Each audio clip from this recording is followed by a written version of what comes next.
آپ کو یہ چیزیں مل جائیں گی انشاءاللہ۔ اس بات کا احساس کریں کہ وقت آپ کے لیے بہت بڑی نعمت ہے، مجھے اور آپ کو برابر وقت ملا ہے۔ اس وقت کو آپ جتنے اچھے اور بہتر طریقے سے استعمال کریں گے یہ ہمارے لیے کامیابی کا باعث ہوگا۔ آپ اس بات کا بھی جائزہ لیں کہ آپ کا وقت کہاں اور کیسے خرچ ہوتا ہے۔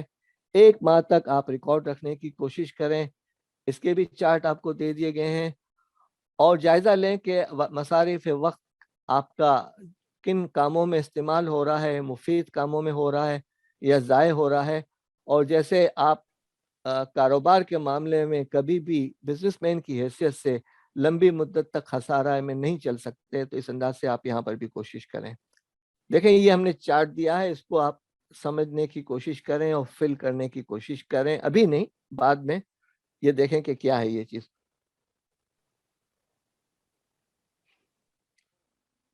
روز کے 24 گھنٹے، ہفتے میں 7 دن، 168 گھنٹے ہوئے۔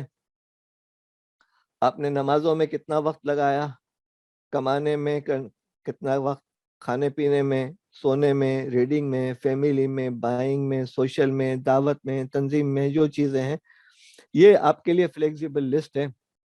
اور اگر آپ 4 ہفتے یہ جائزہ لیں گے اور پھر آپ گڈ ویسٹر اور ادرز یا کوئی اور بھی تجزیے کا طریقہ آپ نکالیں گے، آپ گروپ ڈسکشن کے ذریعے سے یہ کر لیں، آپ 2 3 افراد یا یہ واٹس ایپ کا جو گروپ بنا ہے اس کے اندر بھی چیٹنگ کر کے اس کو امپروو کر سکتے ہیں اور آگے بڑھ سکتے ہیں، اور ہم جو پریزنٹیشن دے رہے ہیں اس سے بہتر آپ چیزیں کر سکتے ہیں۔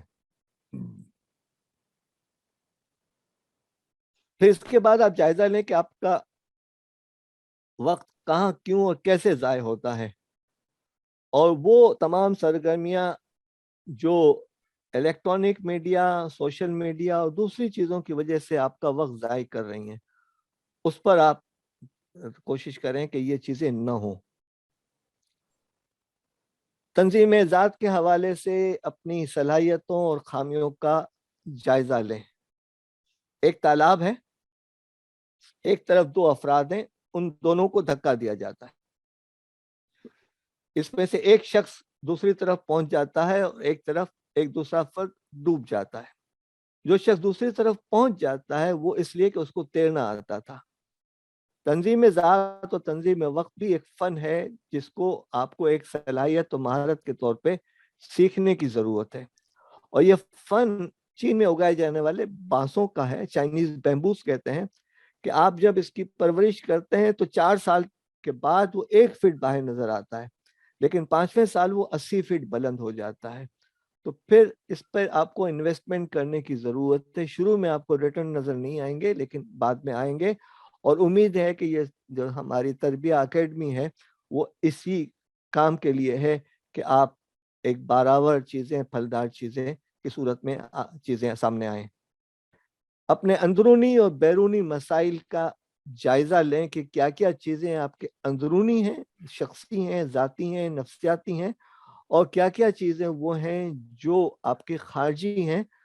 جو اندرونی ہیں وہ کنٹرولیبل اور مینیجیبل ہیں، جو خارجی ہیں وہ کس انداز سے کنٹرول کی جا سکتی ہیں، کیسے مینیج کی جا سکتی ہیں، کیسے ڈیل کی جا سکتی ہیں، یہ چیزیں آپ کو اپنے ان واٹس ایپ گروپ کے اندر یا تنظیم کے اندر رہتے ہوئے لوگوں سے مشورے کی ضرورت ہے۔ پھر آپ اپنی عادات کا جائزہ لیں کہ کون سی عادات ہیں جو آپ کے لیے بہت اچھی ہیں، کارآمد ہیں، اور کون سی وہ عادات ہیں جو بری ہیں اور انہیں ختم کرنے کی ضرورت ہے۔ اور تنظیم وقت کے حوالے سے، تنظیم ذات کے حوالے سے کچھ اصطلاحات ہیں جس کا ہم اب ذکر کرنے کی کوشش کریں گے کہ ان اصطلاحات کو سمجھنے کی کوشش کریں۔ پہلی اصطلاح master, doing the right job, جو کام آپ کے منصب کے تقاضے پورے کرتا ہے، آپ کی پوزیشن کے جو تقاضے پورے کرتا ہے، وہ اگر آپ کام کرتے ہیں تو آپ مؤثر ہیں۔ اس کام کو آپ اچھے طریقے سے کرتے ہیں تو آپ مستعد ہیں۔ آپ اگر صرف وقت گزار رہے ہیں تو وقت تو گزر ہی جاتا ہے، چاہے خوشی کا ہو چاہے غم کا ہو، وقت گزر جاتا ہے، لیکن اس وقت کے اندر آپ کچھ نتائج لے کر آتے ہیں جو کہ آپ کی ذمہ داری نہیں ہے۔ مومن کا کام کوشش ہے، لیکن اگر کوشش بھی کر رہے ہیں، کارگزاری کہلائے گی، تو پھر آپ صحیح کر رہے ہیں۔ پھر آپ یہ سمجھنے کی کوشش کریں کہ